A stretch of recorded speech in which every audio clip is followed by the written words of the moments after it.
We're bringing in younger management. My name's Calvin Rhodes. I'm 51 years old and I'd been running the Royale Vista Hotel's flagship property in Miami for 9 years. Mason Clark, the regional director, sat across from my desk with that corporate smile that never reached his eyes.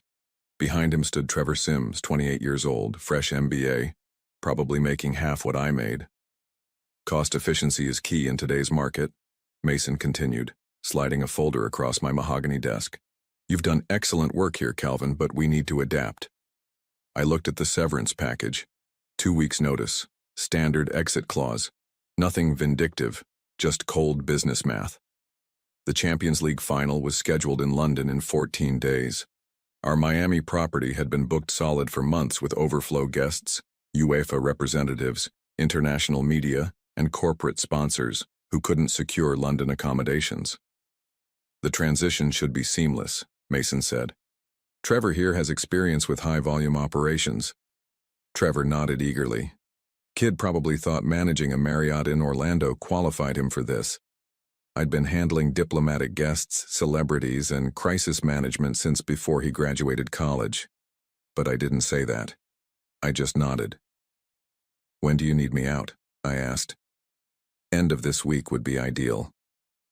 I glanced at my computer screen. 3 reservation alerts were blinking red. The booking system had been acting up for months, duplicating entries, dropping confirmations, creating phantom reservations.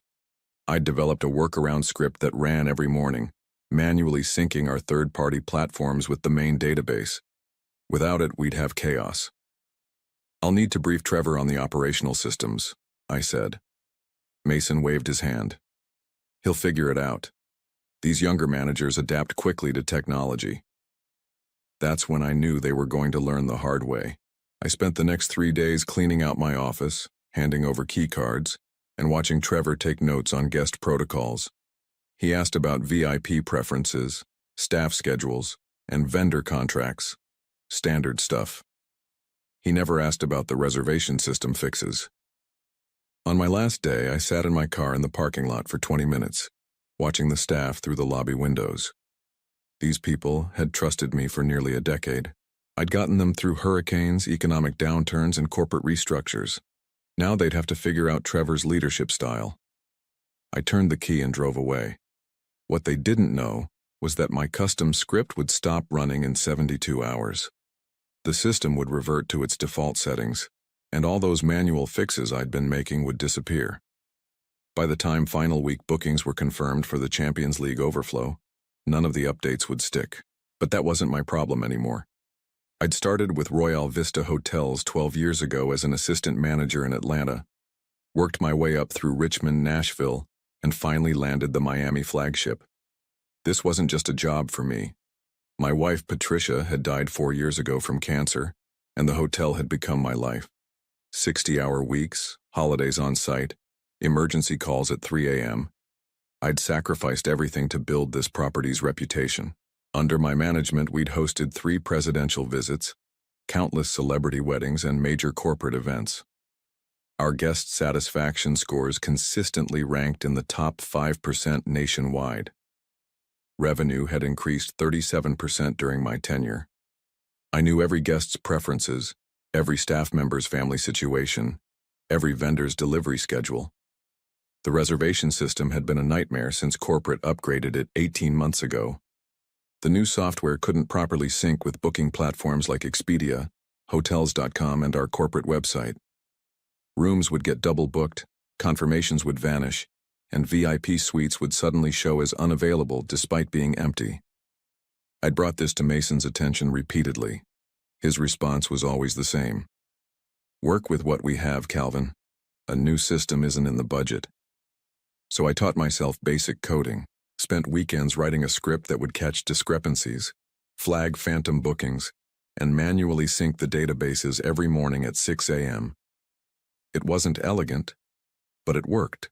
The system looked stable from corporate's perspective because I was fixing it behind the scenes. My assistant manager, Elena, had been nervous about the transition. Trevor seems nice, but he doesn't understand how complex this operation is, she'd said during my last week. He'll learn, I'd replied. But I knew better. I'd watched Mason's pattern over the years. Hire expensive, experienced managers to build market share and reputation, then replace them with cheaper alternatives once the property was established. He'd done it in Tampa, Jacksonville, and Orlando. The new managers usually lasted 18 months before getting overwhelmed and quitting. The difference was that those properties hadn't been running on manual fixes. They had functioning systems, properly trained staff, and realistic booking volumes. Miami was different. We were handling twice our designed capacity because of my workarounds. During my final staff meeting, I'd given them my personal cell number.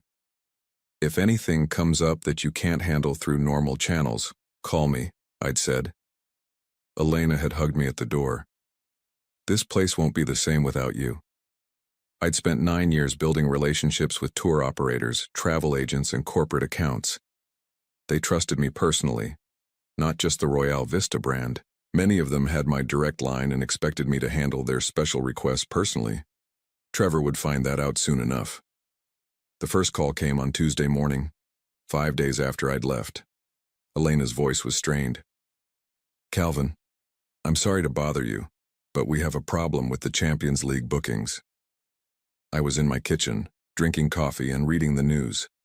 For the first time in 9 years, I'd slept past 7 a.m.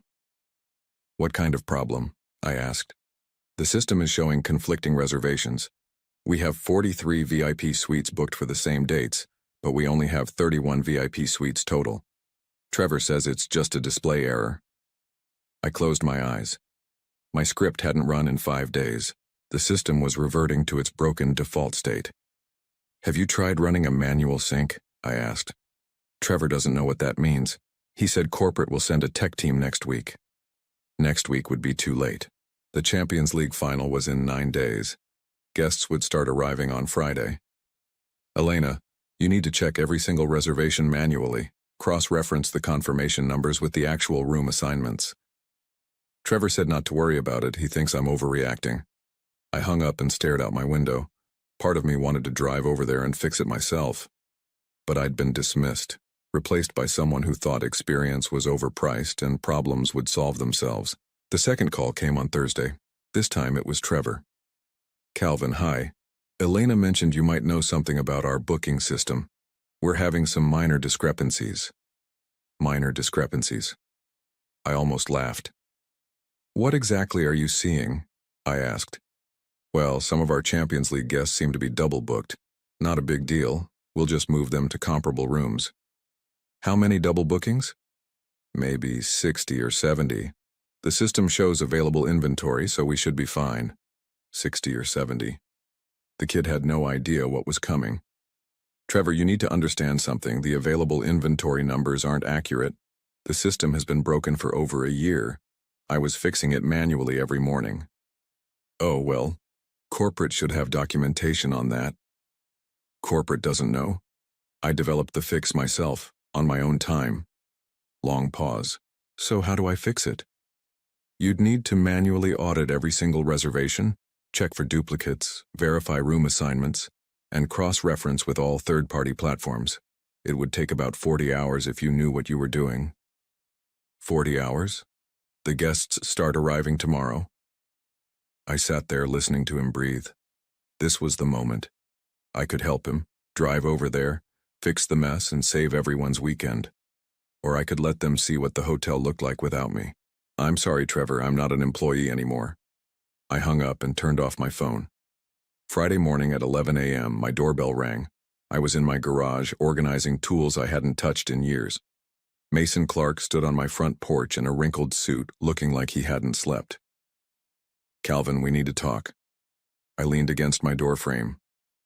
About what? You know about what? The hotel is in crisis mode. We have VIP guests arriving in 3 hours and nowhere to put them. That sounds like a management problem. Mason's face reddened. Don't play games with me. Elena said you knew about system issues and didn't report them properly. I reported them for 18 months. You told me to work with what we had. You should have documented your workarounds. This is sabotage. I almost laughed. Sabotage? I fixed your broken system for free on my own time for over a year. You fired me and replaced me with someone who doesn't know how hotels work. That's not sabotage, Mason. That's consequences. Fix it.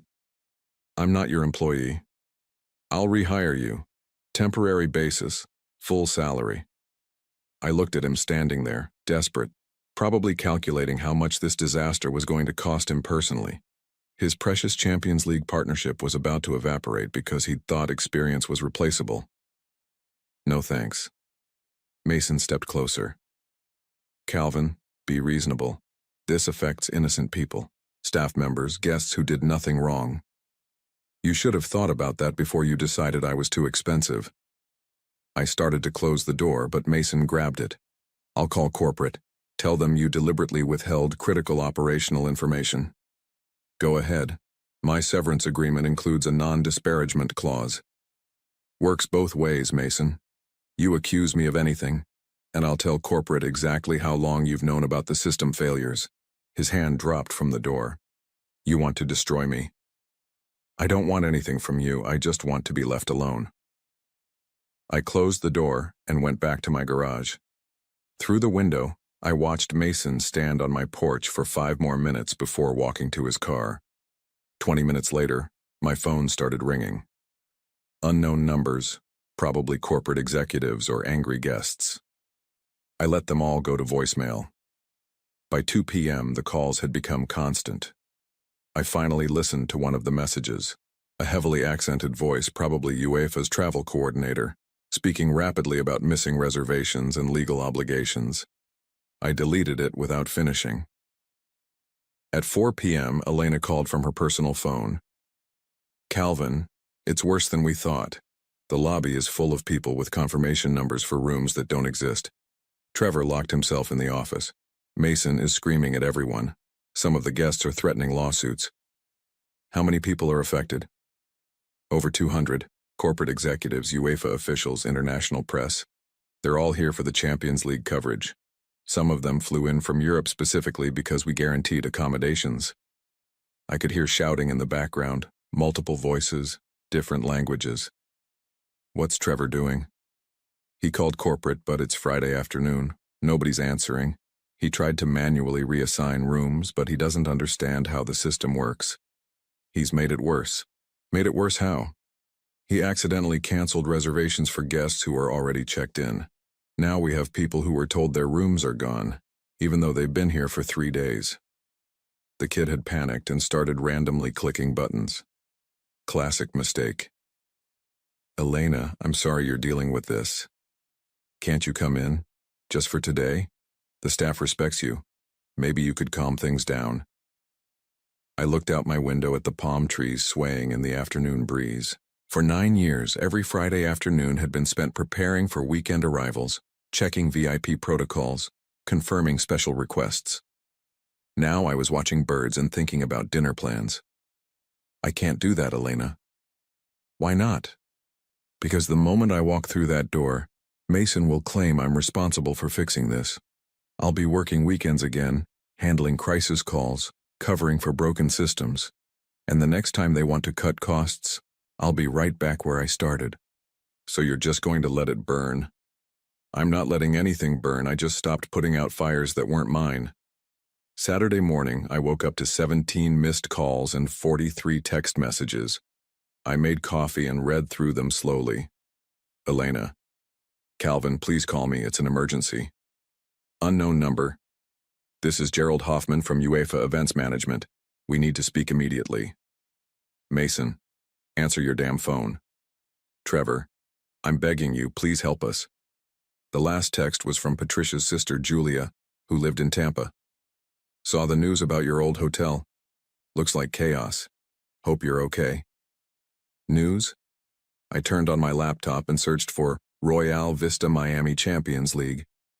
The first result was a Miami Herald article with the headline, VIP Hotel Disaster Leaves Champions League Guests Stranded. Below it was a photo of the lobby filled with angry people holding suitcases. The article was brutal. Over 200 VIP guests, including UEFA officials, corporate sponsors, and international media representatives, were left without accommodations Friday evening at the Royale Vista Hotel's flagship Miami property. The hotel, which serves as overflow lodging for the Champions League final in London, reportedly suffered a catastrophic system failure that eliminated confirmed reservations. "This is completely unacceptable," said Heinrich Müller, a representative from German broadcaster ZDF. "We had confirmed reservations for 6 months. Now they're telling us the rooms don't exist." The hotel's management declined to comment, but sources indicate the crisis stems from a computerized booking system that malfunctioned during final week confirmations. I scrolled down to see quotes from stranded guests, threats of lawsuits, and speculation about the hotel's future relationship with UEFA. But the part that caught my attention was buried in the 6th paragraph. The crisis comes just 2 weeks after the hotel replaced its longtime general manager Calvin Rhodes with Trevor Sims, a younger executive brought in as part of a cost-cutting initiative. My phone rang. Mason again. This time I answered. "What do you want? Have you seen the news? Just read it." "This is a disaster, Calvin. We're going to lose our UEFA contract. Corporate is flying in from Atlanta. My job is on the line." "I'm sorry to hear that." "You're not sorry. You planned this." I set down my coffee. "Mason, let me explain something. I didn't plan anything. I developed a workaround for your broken system because you refused to fix it properly. When you fired me, my workaround stopped working. That's not a plan, that's basic cause and effect. You could have warned us." "I did warn you. For 18 months. You told me to make do with what we had. I mean specifically, you should have told Trevor about your script." "Trevor never asked. He was too busy adapting quickly to technology." Long pause. I could hear voices in the background, probably corporate executives demanding explanations. "What's it going to take?" Mason asked. "What do you mean?" "To fix this. To come back and clean up the mess." I looked out at my backyard where I'd been planning to plant a vegetable garden. Simple project, clear steps, predictable results. "I'm not coming back, Mason." "Name your price." "It's not about price. You made it clear that my experience wasn't valuable, that a younger, cheaper manager could do the same job, so let him do it. Trevor quit this morning." That surprised me. "He quit?" "Walked out at 7 a.m., said he was in over his head. I almost felt sorry for the kid. Almost." "Then find another young, adaptable manager." "Calvin, please, I'll give you anything. Full control, salary increase, guaranteed job security." "For how long? Until the next cost-cutting initiative?" No answer. That's what I thought. Mason called back Sunday morning with a different offer. Consulting contract, 6 months. You work remotely, set your own schedule, 3 times your previous salary. I was sitting on my porch reading a book for the first time in years. Remote from where? Wherever you want. Your choice. And what exactly would I be consulting on? System integration, crisis management, staff training, whatever it takes to stabilize the operation. 3 times my salary. That would be substantial. Enough to buy a small place somewhere warm, maybe the Caribbean, and actually retire comfortably. Send me the contract terms. So you'll consider it? I'll read it. The contract arrived by email 2 hours later. 6 months, renewable by mutual agreement, payment up front, complete operational authority for system fixes and staff training. No requirement to be physically present, except for quarterly reviews. It was generous. Almost too generous. I called Elena to check on the current situation. How bad is it? We're still housing guests in the conference center. Corporate brought in a crisis management team. They're manually rebuilding the reservation database from scratch. How long will that take? They're saying 2 weeks minimum. But Elena, here's the thing nobody's talking about publicly. We lost more than just the Champions League guests. What do you mean? Word got out to our regular corporate accounts. 3 major companies canceled their annual conferences. 2 wedding parties moved to other venues. The damage isn't just this weekend. I'd suspected as much. Hotel reputation crises spread quickly through industry networks. Travel agents, event planners, corporate travel departments. They all talk to each other. What's the financial impact? I heard Mason telling corporate it could be over $2 million in lost revenue, plus penalties for the UEFA contract violations. $2 million. That was roughly what they'd save in salary costs by replacing me with Trevor. Except now they'd lost both the savings and the revenue. Elena, hypothetically, if I were to help fix this remotely, what would you need most? Honestly, we need someone who understands the whole system. Not just the technology, but the relationships. Half our VIP accounts were calling for you personally. They don't trust the hotel anymore, but they trust you. That gave me an idea. I spent the rest of Sunday reading industry publications and making quiet phone calls to contacts I'd built over the years. Travel agents, event planners, corporate account managers. The word on the street was exactly what I'd expected. Royale Vista Miami was radioactive. No one wanted to risk booking there until they proved they could handle complex events reliably. But several people mentioned something interesting. If Calvin Rhodes was personally guaranteeing the service quality, they might consider giving the property another chance. Monday morning, I called Mason back. I'll take the consulting contract with modifications. What modifications? First, I work exclusively from outside Florida. I'm thinking somewhere in the Caribbean. Fine. Second, all client communications go through me personally. Not corporate, not the property management, me. That's unusual, but okay. Third, I want oversight on hiring decisions for the general manager position. No more 28-year-old MBAs. Pause. That might be difficult. Those are my terms, Mason. Take them or keep cleaning up the mess yourself. How soon can you start? I looked at my calendar. Empty except for a dentist appointment on Thursday. I'll start next Monday, from Barbados. Barbados? I'm thinking a change of scenery would be good for my consulting perspective. 2 days later, I was booking a flight and looking at beachfront rental properties. For the first time in years, I was excited about work again. The difference was, this time, I was calling the shots. 3 months later, I was sitting on a terrace overlooking the Caribbean Sea, laptop open, morning coffee in hand. The Miami property had stabilized. My remote system monitoring was working perfectly, staff confidence had returned, and bookings were approaching normal levels. But the real victory came in an email from corporate headquarters. Mason Clark had been terminated. The email was from the regional vice president, apologizing for the management decisions that led to operational disruptions, and announcing a renewed commitment to experienced leadership. They offered me the regional director position, Mason's old job. I read it twice, then deleted it. An hour later, my phone rang. The call I'd been expecting. Calvin, this is James Morrison, Vice President of Operations. Did you see our offer? I saw it. We'd like you to consider coming back in a leadership capacity. Your consulting work has been exceptional. Thank you, but I'm not interested. Can I ask why? The compensation package is substantial. I looked out at the ocean, where a fishing boat was heading toward the horizon. The captain probably knew these waters better than anyone, understood the currents, the weather patterns, the best spots to find what he was looking for. James, I spent 9 years building your Miami property's reputation.